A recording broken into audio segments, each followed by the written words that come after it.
ನಯನ ಹೋಮ್ಗೆ welcome. ಇವತ್ತು beetroot chutney ಮಾಡುವ ವಿಧಾನ ನೋಡುವ.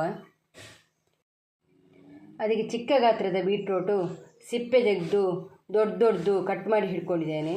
ಸ್ವಲ್ಪ ಉಪ್ಪು, ಹುಣಸೆ ಹುಳಿ, 4 ಹಸಿಮೆಣಸು, 1 ಕಪ್ಪು ತೆಂಗಿನ ತುರಿ. ಇದನ್ನೆಲ್ಲ ಪಾತ್ರಕ್ಕೆ ಹಾಕಿ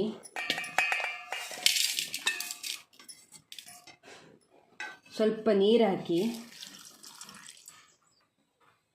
ಬೇಯಿಸ್ಕೊಳ್ಳುವ.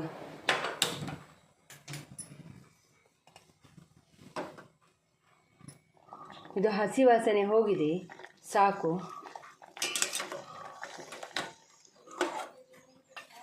ಅದನ್ನು ಸ್ವಲ್ಪ ಪ್ಲೇಟಿಗೆ ಹಾಕ್ಕೊಳ್ಳುವ ತಣಿಲಿಕ್ಕೆ.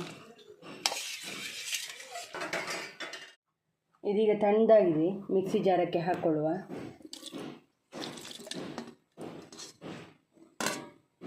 ಮತ್ತು ತೆಂಗಿನ ತುರಿಯು ಹಾಕ್ಕೊಳ್ಳುವ.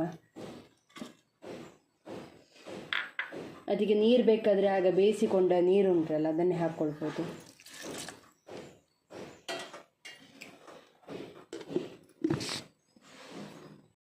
ಇದನ್ನು ನುಣ್ಣಗೆ ರುಬ್ಬಿಕೊಂಡು ಬಂದಿದ್ದೇನೆ ನೋಡಿ. ಇದನ್ನೀಗ ಪಾತ್ರಕ್ಕೆ ಹಾಕ್ಕೊಳ್ಳುವ.